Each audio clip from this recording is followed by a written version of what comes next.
Treasure Island, Chapter 30, On Parole.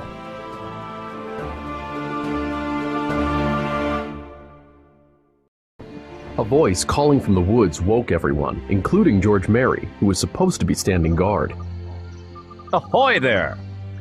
I ran to a musket hole and looked out. It was the doctor. Good morning to you, Long John called out good-naturedly.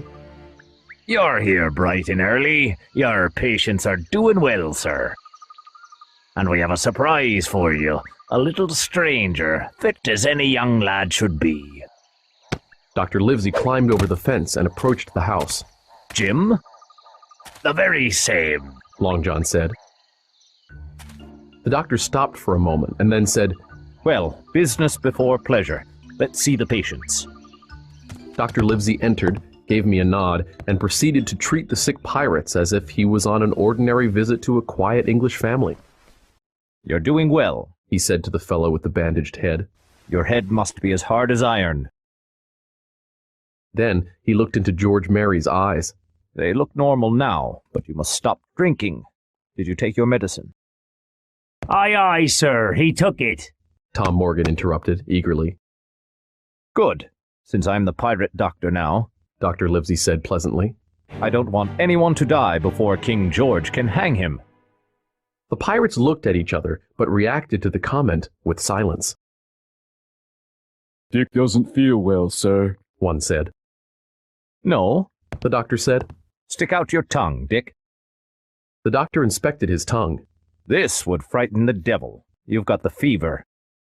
That comes from cutting up Bibles, Tom Morgan remarked. Or being a fool, the doctor retorted. People should only camp in a swamp if they want malaria. The doctor passed out pills and potions, and the men took them like school children. And now, I'd like to talk with that boy, please.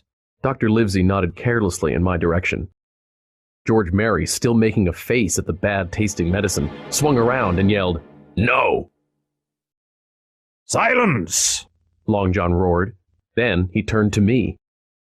Hawkins, will you give your word of honor as a young gentleman, for that is what you are, that you won't escape? I promise, I said. Step outside the stockade, Doctor, commanded Long John.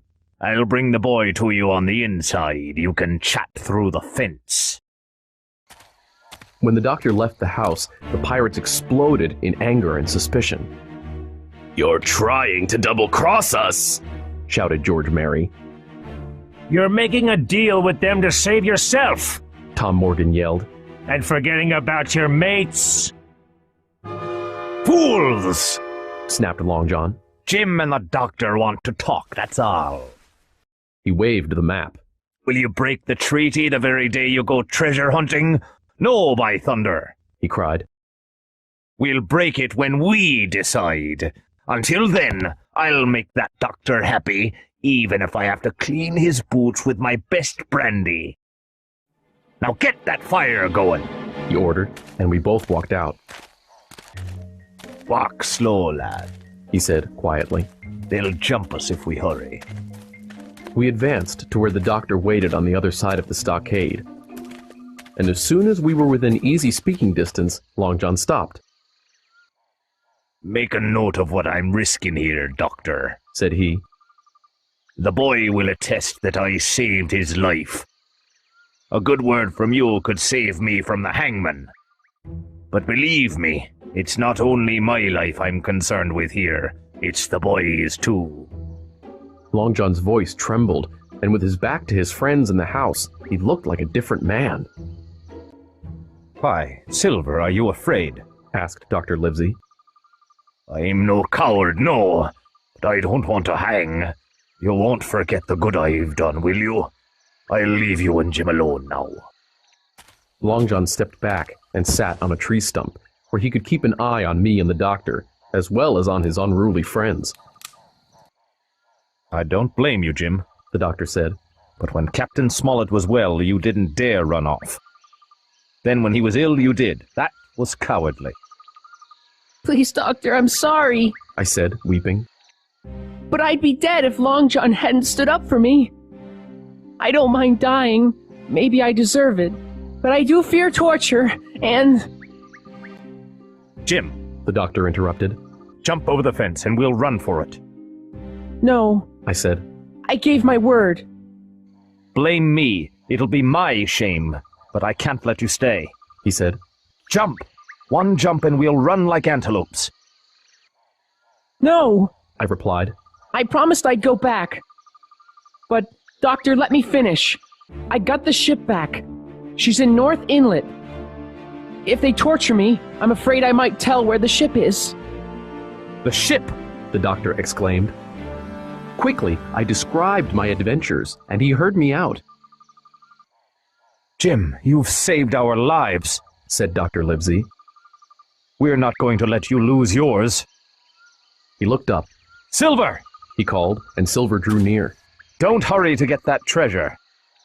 My life and the boys depend on finding it, said Long John. It will go badly for you if you get near that treasure, warned the doctor. What? Long John said. I've done everything you told me to do, and yet you've never given me a word of hope. Tell me what you're planning so I can prepare myself. No, answered the doctor. I can't say any more, but I'll give you hope. If we both get out of this alive, I'll do my best to save you from the hangman. Long John Silver's face was radiant. Thank you, sir. Keep that boy beside you and shout when you need help. Now, I'm off. Goodbye, Jim. Dr. Livesey shook my hand through the fence, nodded to Long John, and set off into the woods.